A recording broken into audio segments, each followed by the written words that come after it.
This is your daily scripture for March 2nd. My name is Henry Loke. This is God's Feeding Station.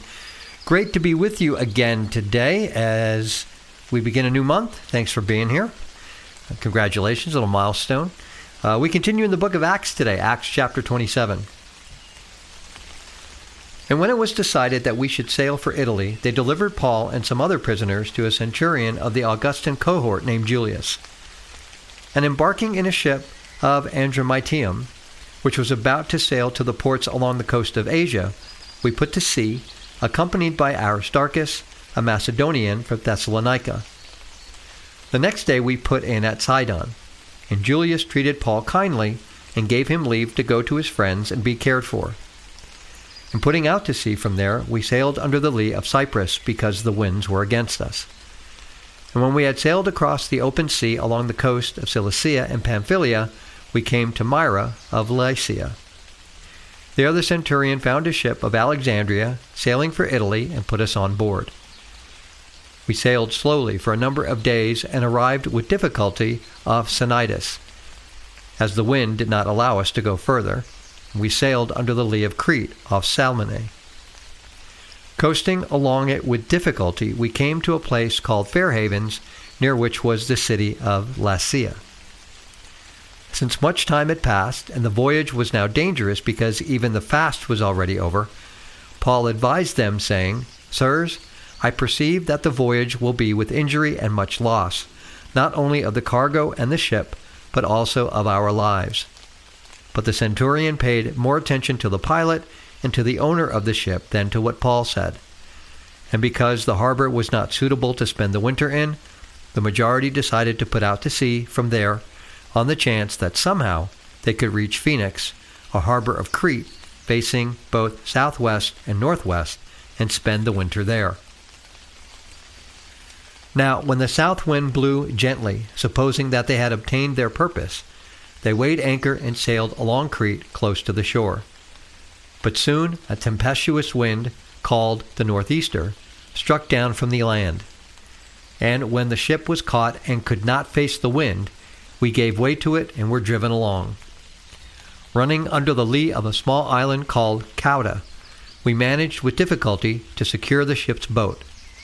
After hoisting it up, they used supports to undergird the ship. Then, fearing they would run aground on the Syrtis, they lowered the gear and thus were driven along. Since we were violently storm-tossed, they began the next day to jettison the cargo. And on the third day they threw the ship's tackle overboard with their own hands. When neither sun nor stars appeared for many days, and no small tempest lay on us, all hope of our being saved was at last abandoned. Since they had been without food for a long time, Paul stood up among them and said, "Men, you should have listened to me and not have set sail from Crete and incurred this injury and loss. Yet now I urge you to take heart, for there will be no loss of life among you, but only of the ship. For this very night there stood before me an angel of the God to whom I belong and whom I worship. And he said, 'Do not be afraid, Paul. You must stand before Caesar. And behold, God has granted you all those who sail with you. So take heart, men, for I have faith in God that it will be exactly as I have been told. But we must run aground on some island.' When the 14th night had come, as we were being driven across the Adriatic Sea, about midnight the sailors suspected that they were nearing land. So they took a sounding and found 20 fathoms. A little farther on they took a sounding again and found 15 fathoms. And fearing that we might run on the rocks, they let down 4 anchors from the stern and prayed for day to come. As the sailors were seeking to escape from the ship, and had lowered the ship's boat into the sea under pretense of laying about anchors from the bow, Paul said to the centurion and the soldiers, "Unless these men stay in the ship, you cannot be saved." Then the soldiers cut away the ropes of the ship's boat and let it go. As day was about to dawn, Paul urged them all to take some food, saying, "Today is the 14th day that you have continued in suspense and without food, having taken nothing. Therefore I urge you to take some food, for it will give you strength, for not a hair is to perish from the head of any of you." And when he had said these things, he took bread, and giving thanks to God in the presence of all, he broke it and began to eat. Then they all were encouraged and ate some food themselves. We were in all 276 persons in the ship. And when they had eaten enough, they lightened the ship, throwing out the wheat into the sea. Now, when it was day, they did not recognize the land, but they noticed a bay with a beach, on which they planned, if possible, to run the ship ashore. So they cast off the anchors and left them in the sea, at the same time loosening the ropes that tied the rudders. Then, hoisting the foresail to the wind, they made for the beach. But striking a reef, they ran the vessel aground. The bow stuck and remained immovable, and the stern was being broken up by the surf. The soldiers' plan was to kill the prisoners, lest any should swim away and escape. But the centurion, wishing to save Paul, kept them from carrying out their plan. He ordered those who could swim to jump overboard first and make for the land, and the rest on planks or on pieces of the ship. And so it was that all were brought safely to land. Let's talk about the details of what's going on here today. Paul has been traveling a lot, so he's experienced what's happening. And they are now past the Day of Atonement. And in that year, it fell in the first half of October. And according to just navigational common sense, sailing was considered doubtful after September and impossible by November. And we have to remember that ships made of wood and didn't have the, sextants or compasses, and so they sailed by the stars. And if it was cloudy, they had no way of navigating. So they get to Fair Havens, and Paul gives the advice of wintering there. It's an Alexandrian corn ship. The owner is trying to get a load of corn to Rome. The centurion is the senior officer on board. He's got the last word. And it's interesting that, Paul, being a prisoner, still has an opinion that can be voiced. But Fair Havens wasn't a great harbor. There wasn't a sizable town there. There wasn't really anything for the crew to do should they winter there. So the centurion rejected Paul's advice, took the advice of the contractor to see if they could get farther along the coast to Phoenix, where there was a larger harbor that could better deal with a ship trying to winter at a port, and there was a bigger town there.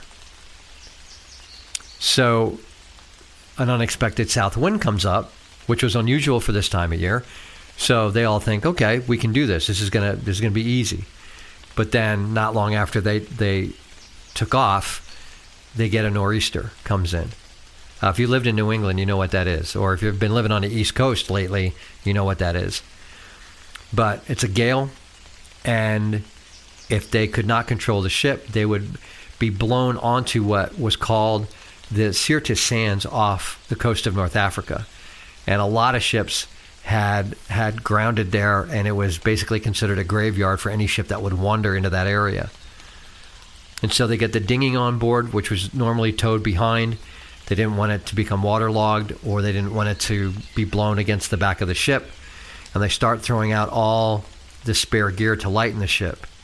And so they don't really know where they are. All they know is that they're near this Syrtis Sands, and so they're all fearful. And they become desperate. And now these corn ships wouldn't be that small. They could be as big as 140 feet long, 36 feet wide, 33 feet at the draft. But in storms, they had a lot of disadvantages. They were the same at the bow and the stern, except that the stern would be swept up kind of like a gooseneck. There was no rudder like a rudder we would know about.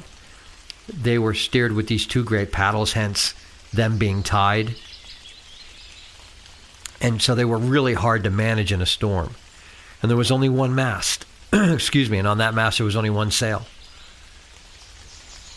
And so with a sail like that, they couldn't sail into the wind. And with a single mast, it put a lot of strain on the ship's timbers, especially in a gale. So this is what they're dealing with now. But then what's really interesting is you see the prisoner becomes the captain of the ship, right? Paul takes command, right? Not by force. He just starts to direct things because he's had a vision from God. And so he starts to direct things according to what God's vision is for what's going to happen. And he shows great courage. A couple of sailors try to escape in the dinghy, but Paul says, we either sink or we swim together. You got to stay. So Paul gets to work in getting the crew ready to be saved. And that's what happens. He stays calm. He brings confidence. And while everyone is losing their mind around him, he stays calm, cool, and collected, and eventually will direct people to be saved on this beach that we read about today. So we'll see how this all plays out. We'll finish up the book of Acts tomorrow, and then we'll see where we go from there. Before we go, first broadcast of the new month, so would remind everybody, wherever you're listening, to subscribe to the podcast wherever you are. Like, subscribe, and leave a comment or two if you wouldn't mind. It just helps get the feeding station out in front of people, so you can share these podcasts as well. So like, share, and subscribe. If you haven't downloaded the app, please do that. And if you would like to partner with us, you can do that through a Give, Send, Go thing we've got going on. The link will be in the web link here on the in the app, and it'll show up on the website and show up in the comment section. And you'll see that you can partner with us there, or you can do so with the Give button that's on the app. It's a little heart-shaped thing. You can do it that way as well. So just trying to raise money for what's coming for the year. So with that, have a great rest of your day, and Lord willing, we will talk again tomorrow. Take care. Bye-bye.